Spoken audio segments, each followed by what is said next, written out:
Hey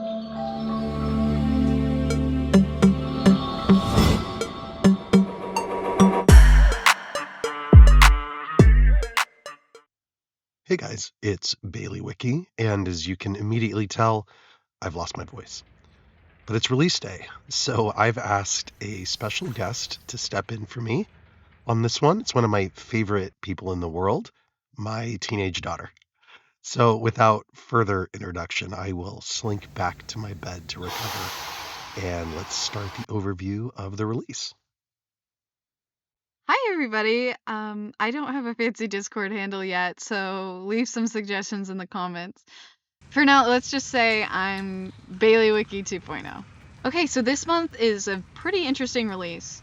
So for Foundry Basic tiers, we're blurring the lines of fantasy with what we call industrial.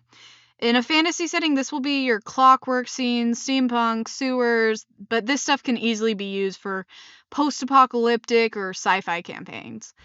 We're continuing with the design thesis from the last month with the detailed, dense assets with more of what we call toppers to add industrial motif to the existing maps and assets. We also have a whole new set of infernal maps based on one of the new Dungeondraft packs.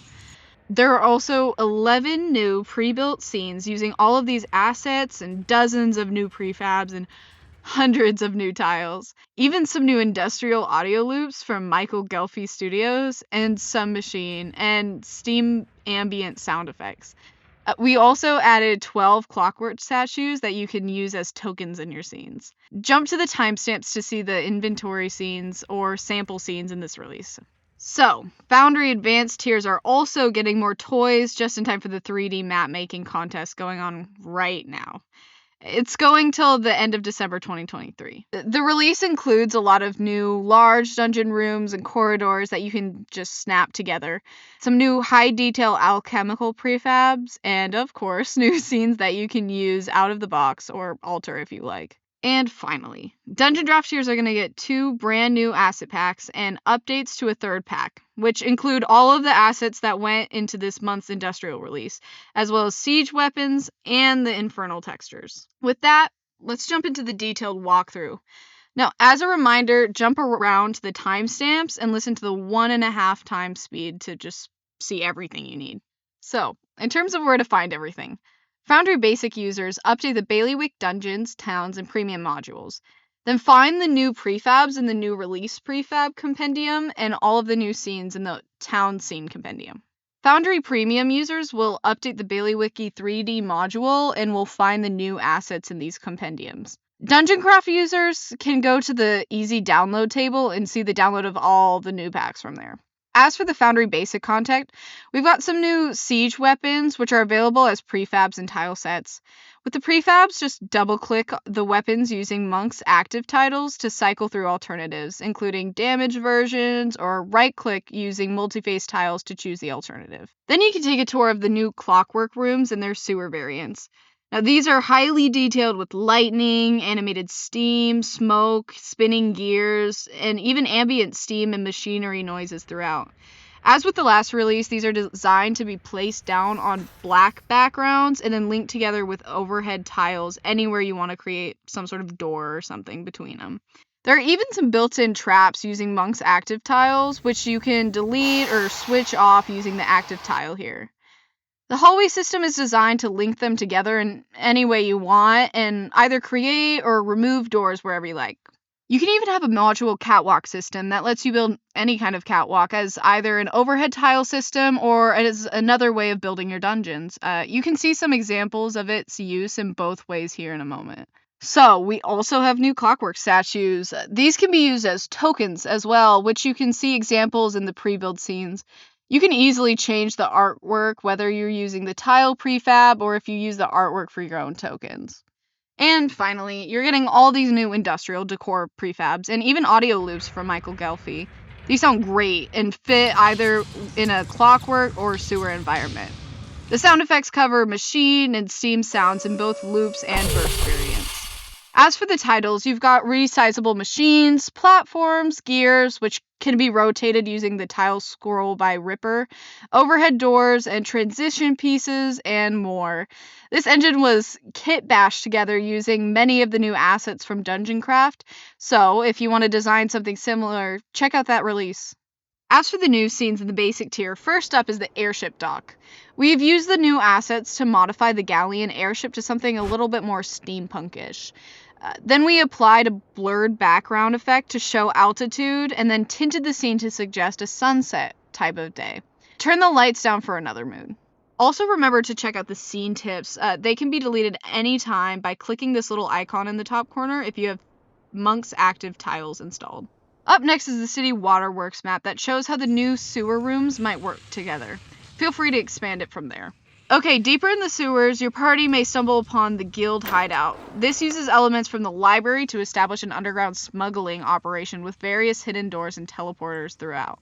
Then we got the industrial complex, which shows the clockwork rooms and sewer rooms connected in different ways. Much of the decor is tile-based, so you can change any of these elements. You can also see the tank from past releases, which is matte enabled. So you can right click and double click it to change the tank lid or change the color of the liquid and light around it. Infernal Crossing shows the new Infernal Textures with metal bridge crossing it. There are prefabs and effects in the scene that you can delete or adjust however you want. So then we got Infernal Dungeon Boss Fight, and this uses the Clockwork rooms as a map that leads either to one of these rooms being interesting tactical battle maps. So you can really start from either direction. You'll also notice the automaton tokens throughout. You can change their artwork by clicking into the token config, and you can also make them work as tokens. You just need to link them to the working actor in your sidebar, which you need to build yourself based on whatever game system you're using. The laboratory is another map that matches together assets from other releases, including the new catwalk tiles that make it feel like your players are traversing a chasm in the distance. The sewer boss map is a long map that builds intrigue as your players get closer to a water-filled room with, no doubt, a tentacled monster at the end.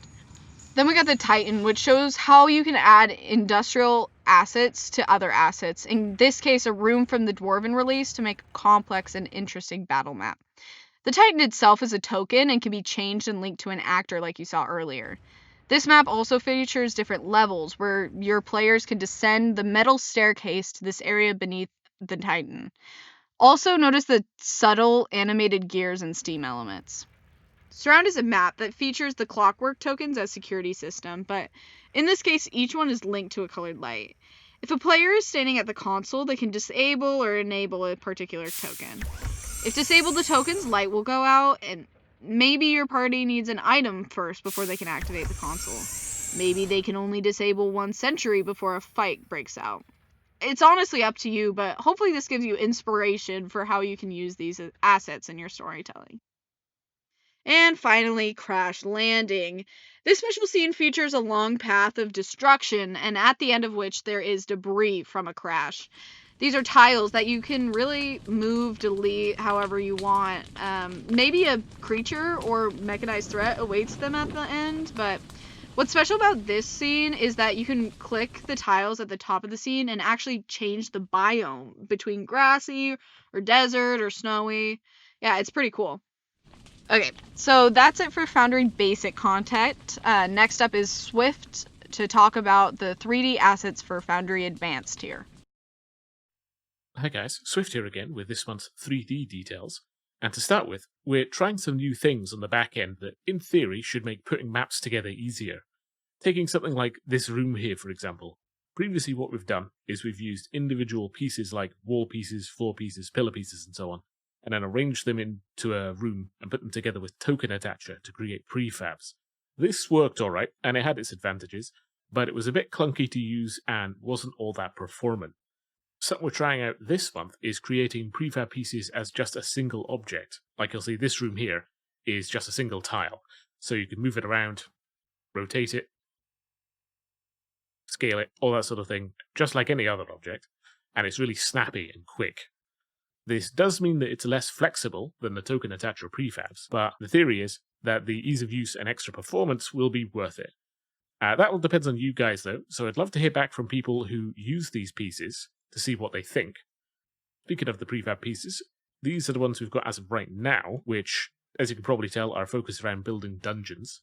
There's a series of rooms with doors on various sides, as well as various sizes of corridor, 5 wide, 3 wide, and 2 wide.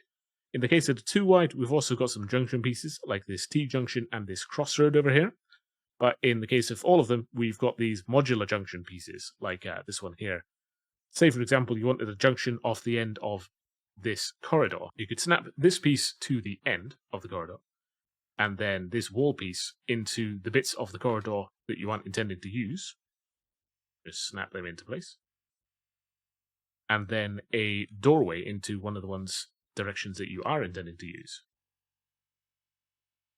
And so you've got a junction set up just with 3 separate types of tile there. This, in theory, makes it easier to use. So instead of having many separate junction pieces, like the crossroad, T-junction, corner, etc., you've just got one main junction piece, one wall piece, and one door piece. So you can make any variation just from those 3. We've also got some larger rooms. The textures on these are simpler than you could get with the individual pieces all joined together, like the previous prefabs. But again, it should be noticeably more performant, and I think high performance is pretty important. This also means that they're much easier to use, like these are a single tile, manipulated just like any other tile, so you can slap them into any scene, move them around as much as you like, you don't have to worry about things getting left behind or anything. Very, very easy to use. Anyway, onto the furniture. We've got a similar thing here, where each example you can see is just a single tile, so very simple and easy to use. But we've got a whole lot of variation, so that you could just throw a bunch of these into a scene and not have any repeats. They're all Alchemist Lab themed this month, so there's books, jars, flasks, various implements. They'd work great for an Alchemist Lab, but also any sort of mage, scholar, or just any place where there's, books or knowledge collected. Overall, they are very highly detailed, as you can probably see, but they shake out as smaller than most of the other props we've got. We've gotten very efficient with the textures and so on.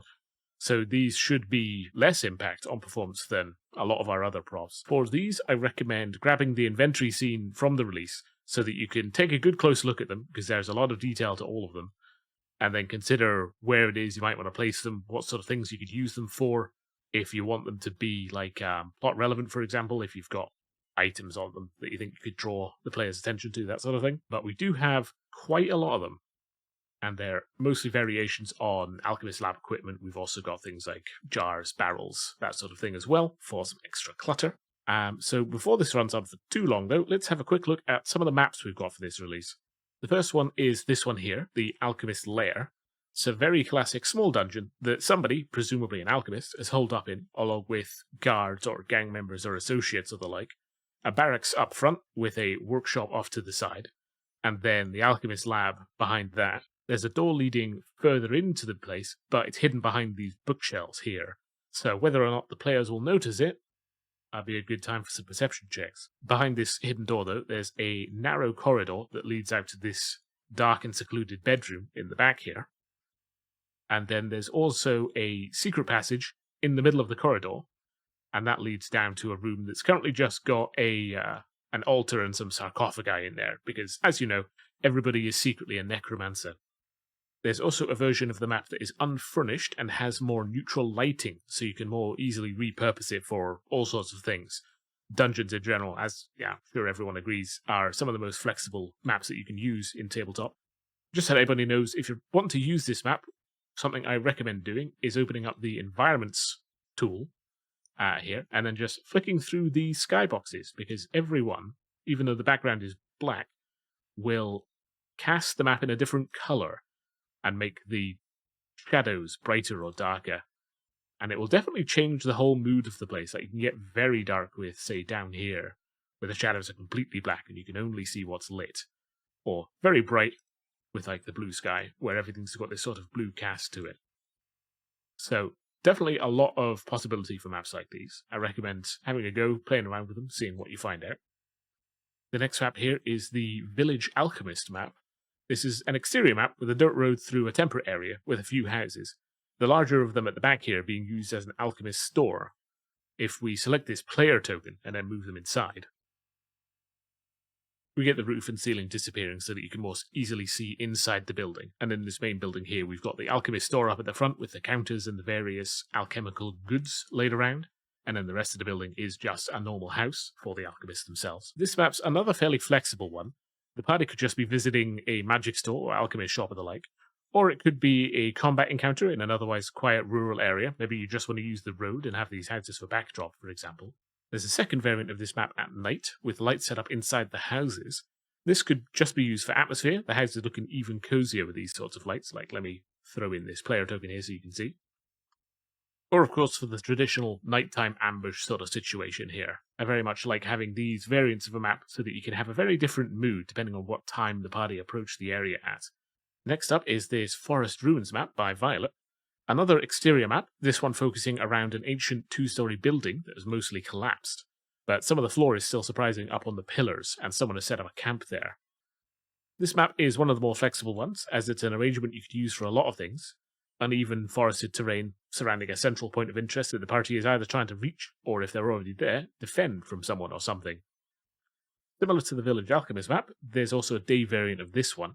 For a lot of maps like this, I like to think of what a transition might look like. In the case of this one, for instance, if the party's camping out late at night on top of this strong point of these ruins, and then they wake up the next morning when the sun is out, it may be that that's not the end of their troubles and there's something else that's going to be happening here. Or you might just want to use this as a kind of campsite scene for the party, where it is actually safe, but you've got things arranged, like, for example, a cart, supplies, that sort of thing. Overall, I do like the idea of using individual maps for multiple purposes. This next one is a pretty cute map by Violet of a deadly arena, complete with these areas down here under the stands. Outside, we've got a sandy arena littered with fallen columns, bloodstains, and these hard-to-see spike traps. And then surrounding the arena, we've got a crowd of these guys here. They're all instanced together, so performance-wise, there's not much impact at all, but there's enough of them to give a really good impression of a crowd. So this is a good old-fashioned arena map, though my favourite parts, I think, are definitely the bits under the stands. Gives it a real sense of verisimilitude, I think. And the next map we're looking at is another Violet map. This one I'm calling the Sky Sanctuary, and it's a very stylish map involving several floating islands. We've got the falling particle effects, weapons stuck into the stones here. I think this map might actually work really well as a landing page, if you think about it. Like a view like this down here, character tokens arranged in a clickable fashion on this little island here. So you've got a scene that ends up being functional and aesthetically pleasing as well. I think that might be pretty cool, depending on the mood of your campaign. But overall, a very stylish map. I definitely like this one here. Overall then, to recap, we've got a massive collection of alchemist-themed furniture and a new set of modular dungeon pieces that we'd love to hear back from you about, to say how easy they are to use, whether or not you like them more than the old ones, that sort of thing. One last thing as well, if any of you out there are interested in putting some 3D maps together, we've got the 3D map making competition running until the end of December. Entering that involves sharing a map to the community 3D map browser, which we've already been getting some excellent maps posted to it. I've got a video on how to enter that in more detail on the channel here from just recently, and I'm looking forward to seeing what sort of things come out of this. For now, though, I'll wrap up this 3D portion of the update before it gets too long. I'll see you all later. For our Dungeoncraft tiers, you get a few sample files. The main one shows all the inventory, and if you use the Essential Utils mod, you can see which pack the assets came from. Next month, you will be seeing even more metal assets coming, some of which was used in the kit bashing of the new Clockwork and sewer pieces for this month. Don't forget that you now have some really cool new walls, paths, and patterns that cover everything from pipes to platforms to scrap metal. And, of course, you can see how all the new rooms were designed. Don't forget to turn on the terrain layer so you can see the brushes used. And finally, you have sample scenes to show off the new Infernal Textures. Some of them are in other files, so look for all of them linked in the Dungeondraft post. New in the Baileywiki Assets APAC is a selection of new cannon pieces. There are the cannons themselves, available in a variety of metal finishes and also in clean and damaged versions. As per usual, they are also available in colorable versions that you can color to whatever theme will fit your map's motif. Then we also have bases for each of them. so that you can mount the cannons on a mobile platform if you don't want to design or fit the cannon in another way. Additionally, they are available as a unit with the cannons atop the bases, both in a static version and colorable versions that you can then modify. And these, of course, are also available in damaged and clean versions. You can find all of these under the Baileywiki Siege Weapons tag and under the appropriate kitbash materials, so wood for the bases and metal for the cannons. New to the Baileywiki Rich Textures family of packs is Baileywiki Rich Textures number 9, Infernal. This is themed after hellish landscapes and volcanic activity. So you're going to find a variety of rocky and lava pieces here. All of these are found under your terrains tool here. And while there is a variety of different lava types and rock textures, you can get some really great results blending things in. And we've also added in the tileable fire and lava textures from the Baileywiki base assets special effects. And this allows you to really kind of add in some extra edges and smooth out any transitions. As per usual with the rich textures, this works especially well if you have smooth blending on. And it's really great if you use the optional unlock for more slots. You just get a lot of detail you can create out of these packs. I'm really happy with it. You can check out some of the scenes in action in the Foundry release as well. So that's it. Thanks everyone for supporting my dad and the rest of the Baileywiki team. We really do appreciate every single one of you, and we're looking forward to your ideas and your contest submissions. In the meantime, have fun making your maps. Thanks.